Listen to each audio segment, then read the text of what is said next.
Essentially, the county has experienced an uptick in new building permits, and along with that comes other situations where folks are doing remodeling to their home, making improvements around the house, and that brings with it problems related to the construction industry.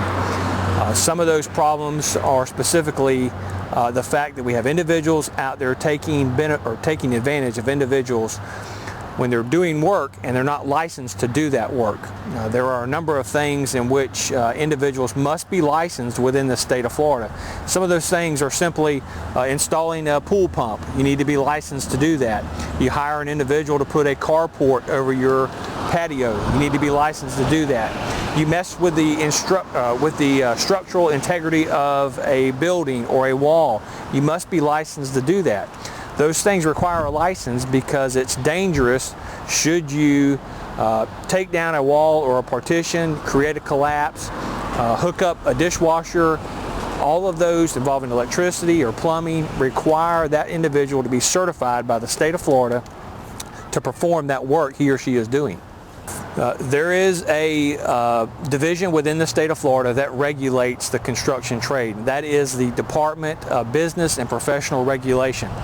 They have a site that if you are curious as to whether or not the individual that you're hiring to do work around your house or business, if he or she is licensed, you can log on to myflorida.com and do a search and determine pretty quickly whether or not that individual has a license to perform that work that he or she is being paid for.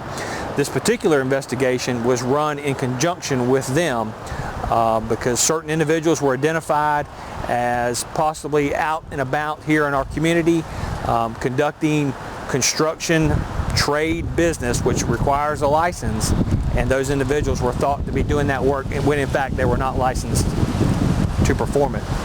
That is correct. Out of the 11 individuals that we have identified in Operation Drop the Hammer, at least one of them has a previous arrest for doing construction-related work which required a license. This individual is still out there and has since been arrested again and will be charged with a felony this time. All but one of the individuals that we've identified are from the Jacksonville area. Again, I would encourage the viewing public out there that if you hire an individual or if you need repair work or construction related work done around your house, take 10 minutes, log on to the My Florida website, pull up the Department of Business and Professional Regulation webpage and run that individual to make sure they are licensed, that you are paying for a licensed contractor to do that work that you need done. You may have an individual appear at your house willing and ready to do work and then give you a stellar or a low bid. That doesn't necessarily equate to good craftsmanship. There's a reason why sometimes those bids, the other bids from a licensed contractor, are in fact higher. They have workers' compensation insurance they have to comport with. They have liability insurance that they have.